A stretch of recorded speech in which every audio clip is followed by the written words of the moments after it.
qu'est-ce qui nous définit vraiment?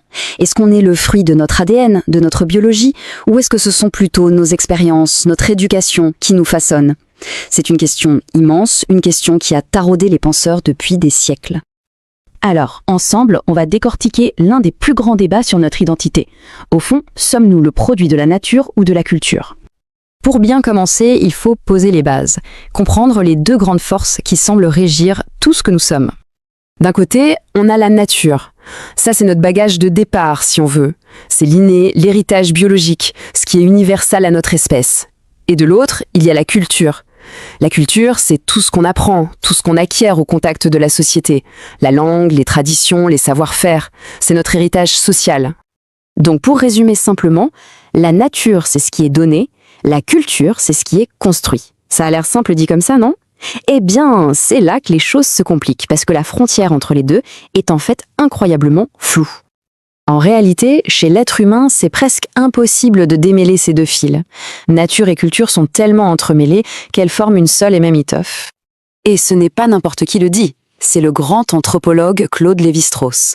Pour lui, c'est clair, on est des êtres bioculturels. Un mot un peu complexe pour dire qu'on est un mélange des deux, et qu'il est vain de chercher où l'un s'arrête et l'autre commence. Pensez-y une seconde. On est avec la capacité physique de parler. Notre appareil phonatoire est prêt. Ça, c'est la nature.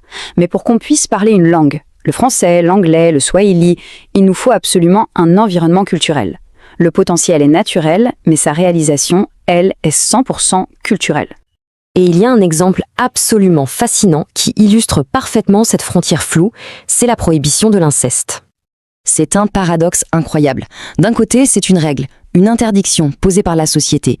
C'est donc de la culture. Mais d'un autre côté, on retrouve cette règle absolument partout, dans toutes les sociétés humaines, sans exception.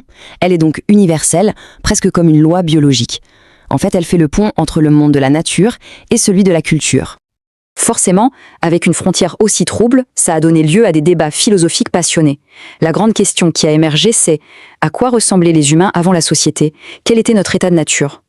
Attention, cet état de nature n'a probablement jamais existé, c'est une expérience de pensée. Les philosophes se sont demandé, si on enlève toutes les couches de culture, qu'est-ce qu'il reste? Est-ce que notre fond est bon ou mauvais? Et sur cette question, on a deux visions qui s'affrontent radicalement.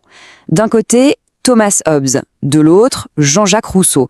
Et leur réponse, c'est vraiment le jour et la nuit. Pour Hobbes, c'est simple. À l'état de nature, la vie serait un chaos total, une guerre de tous contre tous. Sans les règles de la société pour nous contenir, on serait guidé par nos instincts les plus violents et égoïstes. La civilisation, pour lui, n'est pas un choix, c'est une nécessité absolue pour ne pas s'entretuer. Et puis on a Rousseau qui dit exactement l'inverse. Pour lui, l'humain à l'état de nature est fondamentalement bon, innocent, pacifique. C'est la société, avec la propriété privée, la jalousie, les inégalités, qui vient tout corrompre. Et attention, ce n'est pas juste un débat abstrait.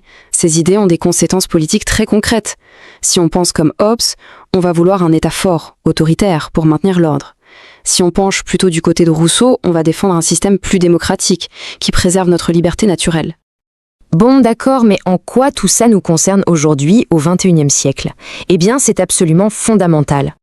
Parce que si on commence à croire que notre propre culture, nos propres habitudes sont les seules naturelles ou correctes, on tombe dans un piège très dangereux, l'ethnocentrisme. Et l'ethnocentrisme, c'est la racine de beaucoup de maux de notre monde.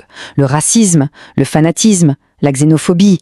Ça commence par un simple jugement et ça peut finir par des conflits terribles. Alors, comment on lutte contre ça?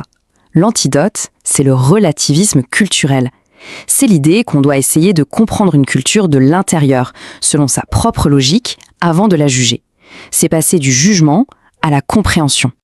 Et pour ça, je reviens à Lévi-Strauss qui a eu cette phrase magnifique. Le barbare, c'est d'abord celui qui croit à la barbarie. Autrement dit, le vrai barbare, ce n'est pas l'autre, c'est celui qui refuse de voir l'humanité dans l'autre. Au final, tout ce débat nous ramène à nous-mêmes. Notre nature nous donne un potentiel immense, mais c'est notre culture, nos choix, qui décident de la forme que prendra ce potentiel. Ce dialogue entre nature et culture est permanent. La question qui se pose, pour chacun de nous et pour nos sociétés, est donc simple. Quelle conversation choisit-on d'avoir ?